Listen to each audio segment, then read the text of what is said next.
Hello and welcome to another episode of Marriage, Ministry, Motherhood. I'm your host, Tammy.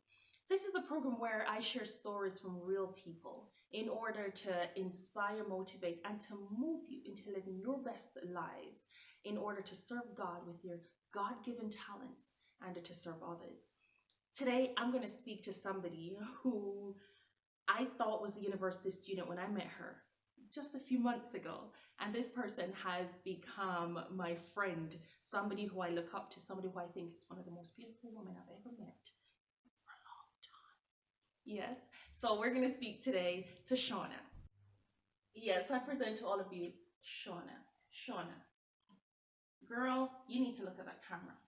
She's a mom.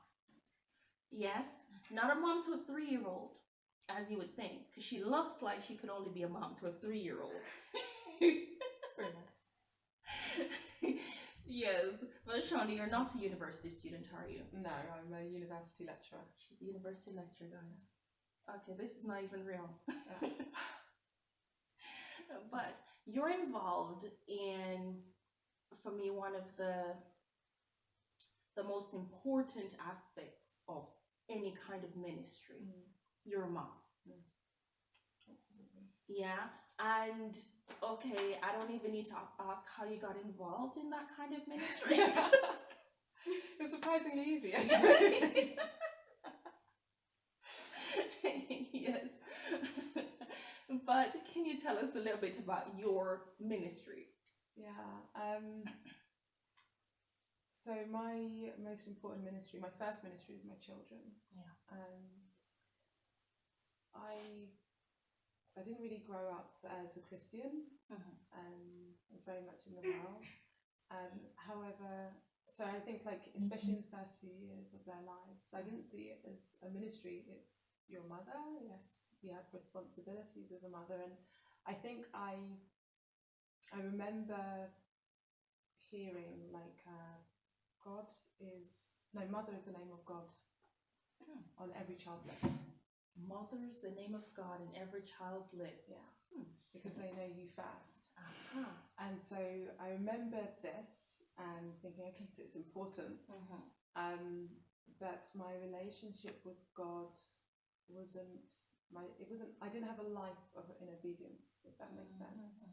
And so I don't think I really understood how to be a mother or sought actively to find out what God required of me as a mother. And so I think it's as I've become a Christian, as I've become an Adventist, that I've been able to understand more. Okay. And yeah, that completely changed my life.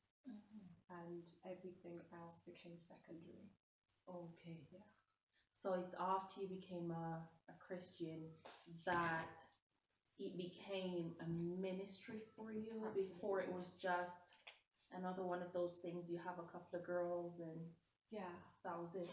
Yeah, I liked being a mother, but it was kind of, I was raised that what you do is very important, and so for me it was like, yeah, I have everything, you work, you have children, you have marriage, all of these things, but it was definitely being a mother became the most important.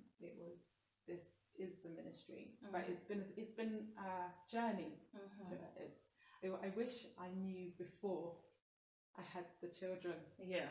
How important it was. This in itself should be more than a university degree, So yeah, that's been the difference. Wow. I know of people who they had their kids and they get converted, and but their kids are not really into the whole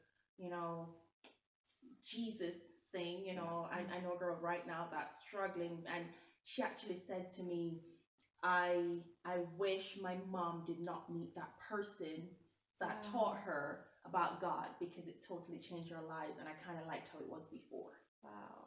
What's been your experience in conversion and bringing your kids? So I wasn't a Christian before, but I I still had a relationship with God. So I followed Judaism since, goodness knows, since in and out, along with my cousin. Judaism? Yeah. That's interesting. So my children still had a knowledge of God, would still keep the Sabbath, a bit differently. And so that wasn't very different. We're vegetarian. So the things that are seen as like the outside of Adventism wasn't seen, it wasn't a massive change. But what was huge was Jesus. It's like, Jesus? We don't believe in Jesus. You know. How old were they? I think maybe 8 and 10. 8 and 10. Yeah, I think about 8 and 10. There's like 16 months difference between them. And so they were still. I went to church for a while before I bought them because I didn't particularly trust Christians either. I didn't have an interest in going. I didn't even have an interest in going to church. I just wanted to hear the sermon. So I went for the sermon, and when it was over, I left. Anyone that tried to speak to me, I'm like, well, why are you talking to me? So, and then when I realised it was quite safe to bring them, that, you know, it seems a bit crazy now, but then they started coming and they enjoyed it. And it was very different because we didn't go to synagogue all the time because we lived quite far away. But there it was very reverent, like you don't speak, you know, very quiet. And the family's always together. And then when we went to a church, it was different, like particularly our church with the children like running all around and all of this. So it was very different for them. And so some things they liked, some things they didn't. And also the children would go off. So like at lunchtime, when we started staying for lunch, the children we found in church would go off. Whereas in synagogue, like the families are always together. Yeah. And so that was a bit different. They liked that aspect. And for me, it was like, okay, so this is just what happens. And I started helping in like the potluck for the kitchens. And so this was a bit different for them. It wasn't so much, they were happy following along and learning, and they enjoyed Sabbath school and things like this. But it was different. Jesus, when they got their head around, it wasn't such an issue. It was more, well, why aren't we doing this anymore? But then it was also nice to have people around them that looked like them. Yeah. So when we were in London, when they were little, we went to like it was quite a mixed synagogue, you know. But when we lived in Luton, when we went to synagogue, if we rarely did, it wasn't very mixed. And as a woman, you don't have the obligation to go either. You know, it's like your home is your place. So yeah, like your home is like the spiritual place. That's your responsibility as a woman. But in church, it was more. We had like this. You're supposed to go to church every week, and so it was quite different. I think that those differences were what made it a little bit challenging, but they made friends. My eldest had a little bit more challenges as well, but yeah, it wasn't so difficult. That's good. Yeah, it wasn't so difficult. It was just more small lifestyle changes. But what I hear from you is that, because you said it's after you became a Christian, after you got converted, that your children became a ministry, but it doesn't sound like it was totally that. Just the fact that you were not willing to just drag them with you that very first few times you still wanted to protect them from Christianity. Absolutely. You know? Absolutely. So you still saw your kids as your first priority. Yeah, of to course. An extent. Of course, Yeah, they're still important. It's not that they weren't, but I didn't have a full understanding, and I still don't have a full understanding. I do my best, but it's been a journey. Yeah, it's been a journey for me. They needed to before. I think they needed to know who God was, and I didn't want them having like strange ideas or anything like that. Yeah, that's good. But I know that you're a single parent. And you became a mom, younger than most people. But how's it been raising your kids, putting them first, and then getting a PhD? Yeah, I didn't finish my PhD. Okay, you're on it. Yeah, God willing. Yeah, but then that requires university, masters. Yeah, it's hard. So God has been good. God has been really good. So I became a single mother when, I can't remember, the children were maybe about 6, around that age. It's not much difference in their ages. So we moved, and I had a terrible car accident. And at that time, I said to God, I'll give my life to you, just let me live, kind of thing. Yeah. And he works slowly, and I won't give like a whole testimony because but in that time,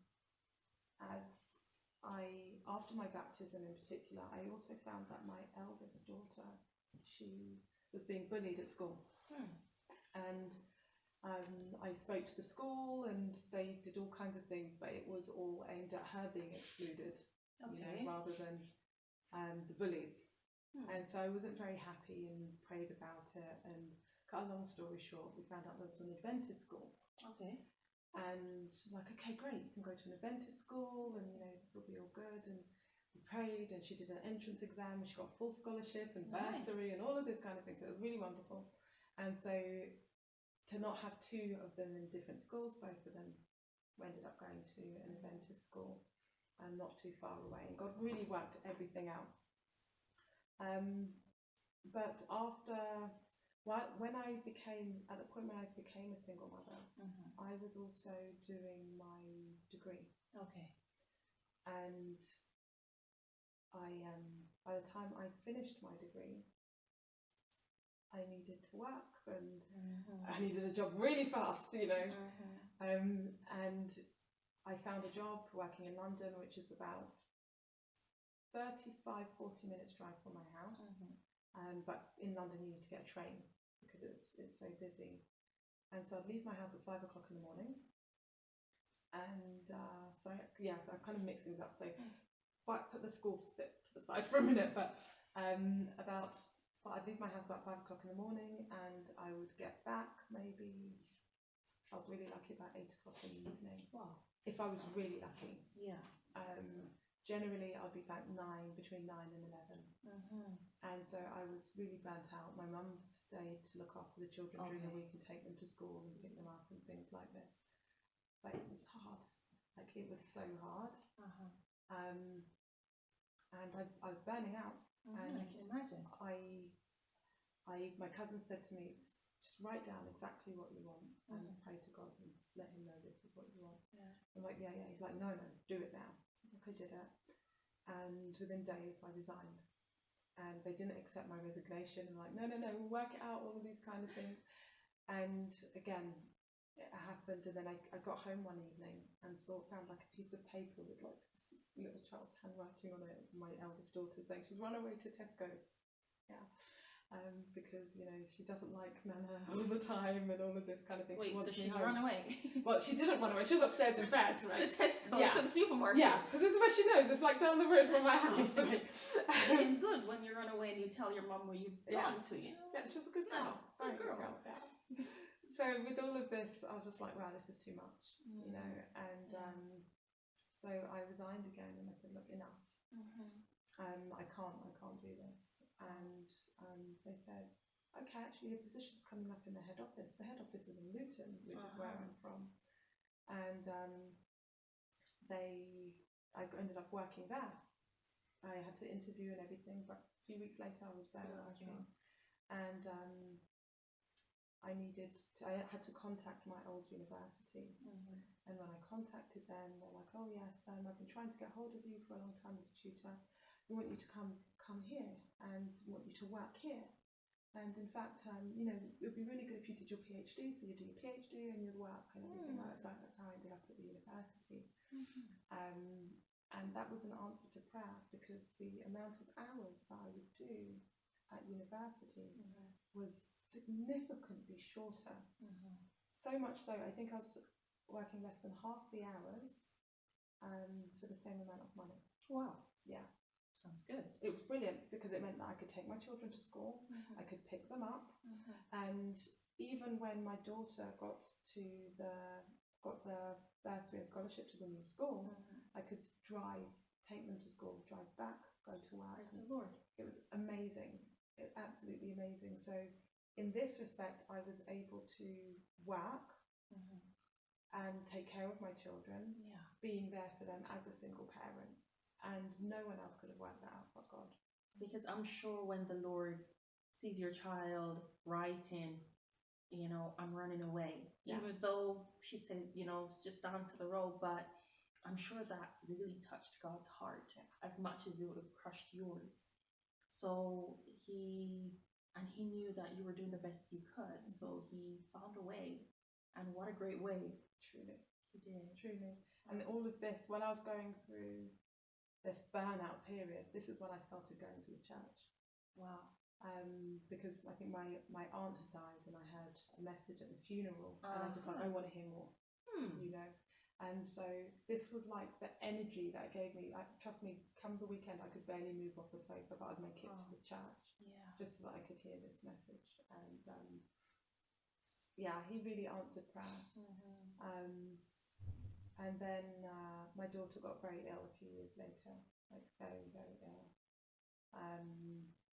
And so she was in hospital, and it just seemed, it was always on a Friday evening, just as we're opening the Sabbath, she'd become very sick. And this was a big game changer. So with this, I still paid school fees for my youngest daughter, and so after a while, because I couldn't work as much, I was like, I can't continue to do this, and so we're going to have to try and send you to a local school. But all while these things are happening, like, I'm still reading, and this is at the time that I became also acquainted with like spirit of prophecy, and whether it's like Adventist Home, Child Guidance, and it's just like, wow, I've done this wrong, oh my goodness, I need to correct this, and all these things. Sounds familiar. And it was amazing, because before I started reading it, you'd listen to advice given by the people in the church, and God bless my brothers and my sisters,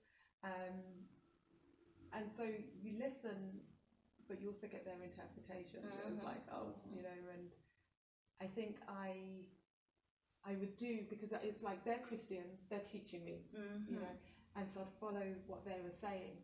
And when my daughter became sick, I stopped doing my PhD as well, because I needed to spend time with her. I was like, okay, I'm going to homeschool, and this is what I intended to do. And I couldn't homeschool. It's not that I couldn't homeschool. I speak to people. They'd be like, oh, I don't think that's a good idea. Yeah, are you sure you're able to do that? And all these things, like, oh, maybe it's not a good idea. Really? Yeah, so, okay, I'll send them to the local school. Oh my, I should have just really gone ahead like that. They spent a year in the local school, and my children really changed in that year. Like, I remember one day, like, they used to sleep in the same bed, but they used to sleep in the same bed until they were about 12 years old, and out of choice. And they've always been close. They didn't argue. They might have like a few words for each other, but it became, I hate you, and all like it. I was like, whoa, it was horrible. I'd never heard them say such nasty things to each other. I think that at some point they even pushed each other, and I said, no way. I saw dropping them off at school, an ambulance coming in. To find out Wow. they were coming to collect a child who had taken drugs in the morning and was lying on the floor and being resuscitated by one of the teachers. And it was just terrible. It was really, really horrible. And this illness kept on coming and going until right up to my eldest daughter's last year of school. And she was still there in this, she was still at that school at the time, but she was on crutches, between crutches and in a wheelchair and all these kind of things. And we prayed a lot when this was happening. But this, at that point, what had happened, she'd get better. And because it was coming up to the GCC year, they would try and make her then stay. When she got well enough to go back to school, she'd have to stay behind late, and they would put her in isolation because she couldn't manage the stairs to get to the classroom. So she's sitting in the class in the isolation with no teachers, but with badly behaved children. Oh, yeah. And so this isn't working. And so I said after this, is like, no, you know, you're going to be homeschooled. I don't care what anyone says. You know, we're going to do this. And I got their agreement, asked them, you know, are you happy to do this? Because you need time to heal as well. And this made all the difference to my daughter's health. wow. All the difference. I don't know if it's just the stress from the school environment as well. We're able to manage her diet and things like that. Literally, like, I was reading and then able to implement. And they were old enough that they were able to do self-study as well. And so I still worked part-time, what's part-time hours for, like, compared to like normal work. At the university, still earning enough to get by. I wasn't rich or wealthy or anything like that, but I earned enough to survive. And in this respect, I was able to still be there for them fully, homeschooling them while they were studying. Oh, that's great. So while I was working, sorry. So yeah, it made a big difference. And it was the spirit of prophecy that really helped me to learn things, know my mistakes, such as, you know, not letting my children go off, like, you know, understanding that just because this is what you see in a place, it's not necessarily God's way. And I've met your 18-year-old, and she's a pretty good girl. Yeah, both of them are very, very lovely. But God has been so good. And I tell you, actually, when I read He's a restorer. This is it. Because when I think we're reading Adventist Home, like a book club at church. We're reading Adventist Home, and I really got into it. And it was saying that I was seeing all the things that I did wrong, and I was like, oh, I feel so terrible, and, you know, Lord, what am I going to do? I've messed up these children. What a future! And then there's a part where it was saying, look, you know, even if you're doing this late, kind of, I'm paraphrasing here, but it's not too late. It's not too late, you know, like, God is able to do all things. I'm like, okay, Lord, I'm trying now, I'm really trying. And that was it, you know, I had to make decisions, like, even in that full-time job, yes, I was very tired, but the money was very good, you know, and when I had time off, I was able to buy whatever they wanted, go different places, and even coming out of that, because when I was married, you know, we had money, and so being a single parent is like no money, then it's like, great, I have an opportunity to earn lots of money, and then it's like, oh, but my children. You know, and so I really did have to make a decision. And this is when I think it became a ministry, because the decision was my children or money, you know. And it sounds like for any mother, you'd say, oh yeah, my children. But it's not that simple. When you're a single parent as well, it's like you need the money to be able to support them, you know, and so there had to be a sacrifice. So you chose your children over money. I had to. Losing my children was not an option. When I decided to get baptized, it was a decision that I was making to be with God, not just now, but in the life to come. How horrible, even just thinking about it makes me want to cry. How horrible would it be to be in heaven with God, speaking to Jesus, and him saying to me, where are your children? Do you know what I mean? Like, it's just, it's horrible.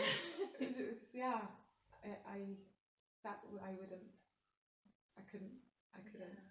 There would be amazing. they could never. So yeah, it's they're my youngest. She's still in the church. My eldest isn't. But I pray for both of them. Yeah. And they both know who God is. And as an adult, they both, and that's hard, but they both need to know who God is for themselves as well. And so, had I known all of the things before, my ministry would have started well before I was even pregnant. Yeah. But God is able to do all things, and if He could turn my life around, I know He can do it with the children. And then knowing that I was going to speak to you today, I did phone my eldest, and I said to her, "Oh, you're not in the church, but I've tried with you." I was like, "Why aren't you? How have I ministered to you? What's my greatest ministry been to you?" And she says, "You've ministered through example." Yeah. Oh, really? Yeah. She says your greatest ministry has been through example. So it's like, okay. There's that train up a child in the way they should go. When they're older, they'll not depart.